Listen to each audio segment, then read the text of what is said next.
Bismillahirrahmanirrahim. Assalamualaikum warahmatullahi wabarakatuh. Baik, kami dari kelompok 10 ingin mempresentasikan makalah kami dengan judul Sistem Informasi Manajemen Kesiswaan. Adapun kelompok kami yaitu yang beranggotakan, yaitu yang pertama saya sendiri Nisa Ar-Rahmah dengan NIM 206200127. Dan yang kedua yaitu Nisa Sabitah dengan NIM 206200128. Dan yang ketiga yaitu Putri Sri Haryanti dengan NIM 206200135. Selanjutnya saya akan mempresentasikan apa sih pengertian sistem informasi manajemen kesiswaan, yaitu sistem berasal dari bahasa Yunani yang berarti himpunan atau unsur yang saling berhubungan secara teratur untuk mencapai tujuan bersama. Sistem adalah suatu kumpulan atau kelompok dari elemen atau komponen yang saling berinteraksi satu sama lain untuk mencapai tujuan tertentu. Nah, adapun fungsi dari sistem informasi manajemen yaitu sebagai wahana bagi peserta didik untuk mengembangkan diri seoptimal mungkin, baik yang berkenaan dengan segi-segi individualisnya, dengan segi sosial, aspirasi, kebutuhan, dan segi-segi potensi peserta didik lainnya.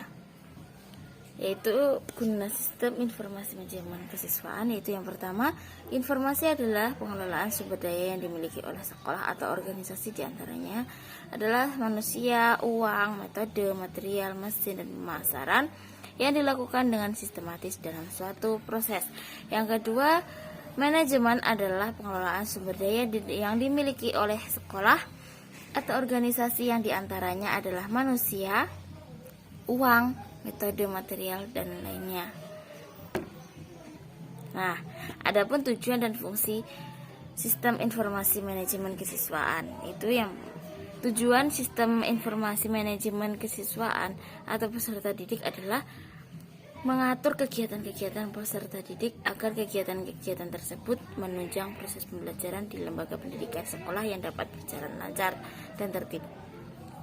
Nah, adapun pencapaian tujuan sekolah dan tujuan pendidikan secara keseluruhan serta mampu menata proses kesiswaan mulai dari perekrutan, pola pembelajaran sampai dengan lulus sesuai dengan tujuan institusional agar dapat berlangsung secara efektif dan efisien. Nah, adapun model sistem informasi kesiswaan, yaitu kesiswaan adalah salah satu komponen sekolah yang tidak bisa dilepas dari berbagai tugas yang berkaitan dengan siswa. Tugas kesiswaan antara lain adalah tentang administrasi siswa di sekolah, pendataan siswa, penerimaan peserta didik baru, dan pembagian kelas. Prosedur untuk menyelesaikan berbagai tugas tersebut tentunya beragam dan tidak sedikit. Selanjutnya materi yang kedua akan dilanjutkan oleh Nisa Sabitah. Baik, sebelumnya perkenalkan, nama saya Putri Sri Haryanti dengan nomor induk mahasiswa 206200135. Baik, di sini saya akan menjelaskan tentang materi Dapodik dan Siakat. Yang pertama yaitu Dapodik. Aplikasi data pokok pendidikan atau Dapodik yaitu sistem pendataan skala nasional yang terpadu yang merupakan sumber daya utama pendidikan nasional yang berisi bagian dari program perencanaan pendidikan nasional dan mewujudkan insan Indonesia yang cerdas dan kompetitif. Karena tanpa perencanaan pendidikan yang matang, maka seluruh program yang terbentuk dari perencanaan tersebut akan jauh dari tujuan yang diharapkan. Untuk melaksanakan perencanaan pendidikan maupun untuk melaksanakan program-program pendidikan secara tepat sasaran, dibutuhkan data yang cepat, lengkap, valid, akuntabel, dan terus up to date. Dengan ketersediaan data yang cepat, lengkap, valid, akuntabel, dan up to date tersebut, maka proses perencanaan, pelaksanaan, pelaporan, dan evaluasi kinerja program-program pendidikan nasional dapat dilaksanakan dengan lebih terukur, tepat sasaran, efektif, efisien, dan berkelanjutan. Dalam proses pengantrian data, pada aplikasi Dapodik mengacu pada penyesuaian kapasitas suatu satuan pendidikan yang meliputi ruang kelas, pembagian rombongan belajar, siswa dan guru, serta sarana dan prasarana pendukung di satuan pendidikan tersebut. Yang mana dalam pengantrian data-data tersebut berkaitan dengan hasil akumulasi satu dengan yang lainnya. dan dalam kaitannya dengan persebaran guru pada satuan pendidikan di daerah. Aplikasi ini mengadopsi aturan mengenai pemberlakuan rasio kelas, rombel, guru, siswa, dan pendanaan yang akan diberikan ke satuan pendidikan masing-masing. Berdasarkan Undang-Undang Republik Indonesia Nomor 11 Tahun 2008 tentang Informasi dan Transaksi Elektronik, yaitu pemanfaatan teknologi informasi dan transaksi elektronik dilaksanakan berdasarkan asas kepastian hukum, manfaat, kehati-hatian, iktikat baik, dan kebebasan memilih teknologi atau netral teknologi. Pemanfaatan teknologi informasi dan transaksi elektronik dilaksanakan dengan tujuan: yang pertama, mencerdaskan kehidupan bangsa sebagai bagian dari masyarakat informasi dunia. Yang kedua, mengembangkan perdagangan dan perekonomian nasional dalam rangka meningkatkan kesejahteraan masyarakat. Yang ketiga, meningkatkan efektivitas dan efisiensi pelayanan publik. Yang keempat, membuka kesempatan seluas-luasnya kepada setiap orang untuk memajukan pemikiran dan kemampuan di bidang penggunaan dan pemanfaatan teknologi informasi seoptimal mungkin dan bertanggung jawab. Yang kelima, memberikan rasa aman, keadilan, dan kepastian hukum bagi pengguna dan penyelenggara teknologi informasi. Aplikasi Dapodik digunakan untuk mendata 4 entitas data pokok pendidikan, yaitu data satuan pendidikan, pendidikan dan tenaga kependidikan, pendidik dan tenaga kependidikan, peserta didik, serta substansi pendidikan. Cara entry data pada aplikasi Dapodik. Proses entry data atau memasukkan data aplikasi Dapodik ini dimulai dari proses instalasi, spesifikasi atau jenis komputer, laptop, browser yang digunakan untuk menampilkan localhost aplikasi harus support atau sesuai. Adanya data preview dan lain sebagainya. Tahapan-tahapan dalam entry data pada aplikasi Dapodik antara lain: yang pertama, install aplikasi Dapodik pada komputer. Selanjutnya, setelah aplikasi Dapodik terinstall, registrasi aplikasi Dapodik. Yang ketiga, login menggunakan username dan password yang sudah berhasil diregistrasikan. Yang keempat, isi seluruh kelengkapan data pada aplikasi Dapodik seperti data satuan pendidikan, pendidik dan tenaga kependidikan, peserta didik, serta substansi pendidikan. Yang kelima, setelah semua data di entry, maka data tersebut akan divalidasi. Yang keenam, apabila data telah divalidasi, maka sinkronisasi data pada aplikasi Dapodik bisa dilakukan setelah komputer memiliki jaringan internet. Yang terakhir, melakukan cek progres pengiriman pada web Dapodik document atau bertujuan untuk melihat dan membandingkan data yang dikirimkan melalui aplikasi Dapodik dari pengguna data yang sudah masuk ke server Dapodik pusat. Nah, itu tadi untuk pengertian dari pembahasan dari Dapodik. Selanjutnya, siakat. Istilah sistem sekarang ini banyak dipakai orang berbicara mengenai sistem perbankan, sistem akuntansi, sistem inventory, sistem pemasaran, sistem pendidikan, dan lain sebagainya. Sebuah sistem terdiri dari bagian atau komponen-komponen yang terpadu untuk suatu tujuan. Sistem informasi akademik adalah suatu sistem yang dirancang untuk keperluan pengelolaan data-data akademik dengan penerapan teknologi komputer baik hardware maupun software. Hardware yaitu perangkat keras. Peralatan-peralatannya seperti komputer, printer, CD-ROM, hard disk, handphone, dan sebagainya. Selanjutnya, software, perangkat lunak, merupakan program komputer yang memfungsikan hardware tersebut sehingga seluruh proses kegiatan akademik dapat terkelola menjadi informasi yang bermanfaat dalam pengelolaan perguruan tinggi dan pengambilan keputusan-keputusan bagian pengambil keputusan atau top manajemen di lingkungan perguruan tinggi. Sistem informasi akademik pada dasarnya memiliki komponen yang sama dengan sistem informasi secara umum, yaitu terdiri dari komponen input, komponen model, komponen basis data, dan komponen output. Perbedaannya komponen-komponen ini antar sistem informasi lainnya adalah konteks letak dari sistem informasinya. Perancangan sistem informasi merupakan pengembangan sistem baru dari sistem lama yang ada, di mana masalah-masalah yang terjadi pada sistem lama diharapkan sudah teratasi pada sistem yang baru.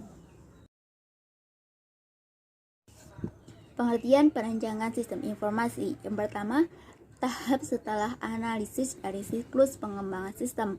Kedua, pendefinisian dari kebutuhan-kebutuhan sistem. Yang ketiga, persiapan untuk rancang bangun implementasi. Yang keempat, menggambarkan bagaimana suatu sistem dibentuk. Yang kelima, dapat berupa penggambaran, perencanaan, dan pembuatan sketsa atau pengaturan dari beberapa elemen yang terpisah ke dalam satu kesatuan yang utuh dan berfungsi.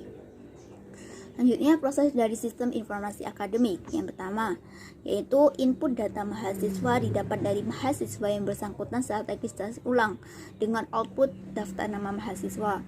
Yang kedua, input data dosen yang didapat dari setiap fakultas yang sudah dikoordinasi dengan jurusan yang memberikan output berupa daftar nama, baik itu dosen lama yang masih tetap aktif mengajar, serta daftar nama dosen baru yang mulai mengajar.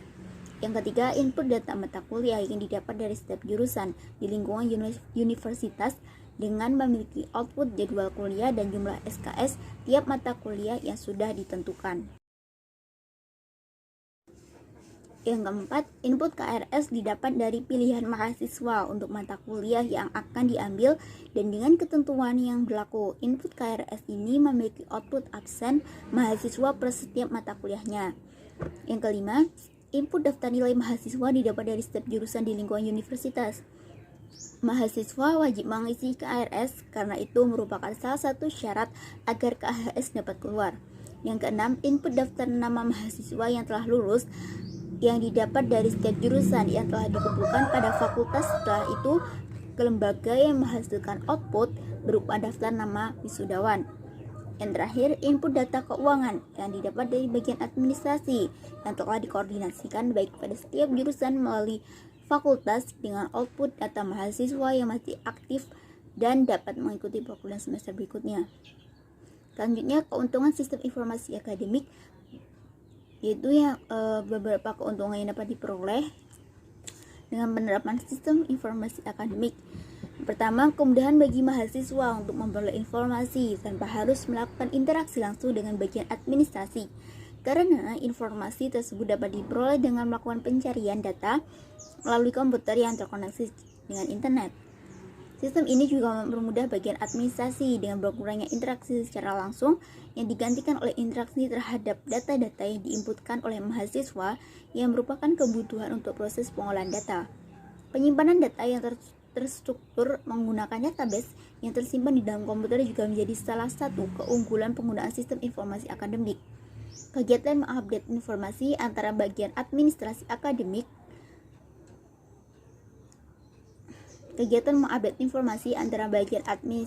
akademik maupun dengan bagian keuangan yang merupakan validasi untuk status mahasiswa, sehingga dapat melakukan kegiatan belajar mengajar juga dapat ditangani dengan mudah oleh sistem di mana terjadi interaksi data secara langsung tanpa memerlukan update data secara manual.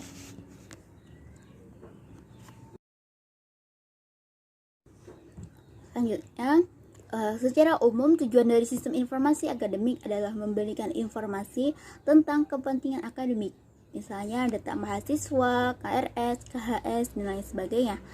Masukan atau input dari sistem informasi akademik antara lain data mahasiswa, data dosen, data mata kuliah, KRS, daftar nilai mahasiswa, daftar mahasiswa yang sudah lulus, data keuangan. Yang terakhir yaitu keluaran atau output dari sistem informasi akademik antara lain daftar nama mahasiswa, daftar nama dosen, jadwal kuliah, KHS, absen mahasiswa, daftar nama wisudawan, daftar mahasiswa yang aktif dalam perkuliahan, proses dari sistem informasi akademik. Baik, itu tadi materi yang dapat saya sampaikan. Terima kasih. Saya akan melanjutkan penjelasan mengenai EMIS. EMIS yang diimplementasikan pada ruang lingkup Kementerian Agama yang berisi berbagai informasi yang dibutuhkan untuk mengambil keputusan dalam bidang pendidikan. EMIS dapat meliputi keputusan dalam bidang pendidikan. EMIS dapat diimplementasikan menjadi penyokong dalam pengambilan keputusan pada lembaga pendidikan. Sistem EMIS ini akan mengatur serta mengelola sesuai dengan kebutuhan pendidikan. Contoh secara umumnya ialah menyediakan informasi mengenai jumlah kapasitas sekolah, informasi mengenai jumlah kapasitas perguruan, baik swasta maupun negeri, perencanaan jumlah kelas siswa, dan sumber daya manusia untuk tenaga pendidikan negeri atau PNS, yang mana akan tunduk pada peraturan pemerintahan yang telah ditetapkan.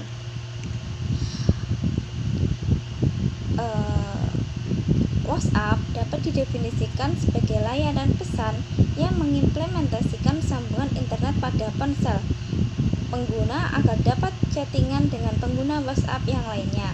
Dengan adanya WhatsApp, cukup berpotensi agar penyebaran informasi semakin mudah. Dalam aplikasi WhatsApp ini terdapat dua jenis media yang dapat dipergunakan sebagai penyebaran informasi atau berita secara cepat, yaitu dengan broadcast and group. Selanjutnya yaitu SI kesiswaan berbasis SMS Gateway, menyediakan informasi mengenai siswa di sekolah, yang mana siswa diakses dengan ponsel melalui format SMS yang telah ditentukan. Siswa atau orang tua bisa mengakses informasi atau berita dari sekolah tanpa perlu repot-repot datang secara langsung ke sekolah. Sekian dari saya, selanjutnya akan dijelaskan oleh rekan saya. Wassalamualaikum warahmatullahi wabarakatuh.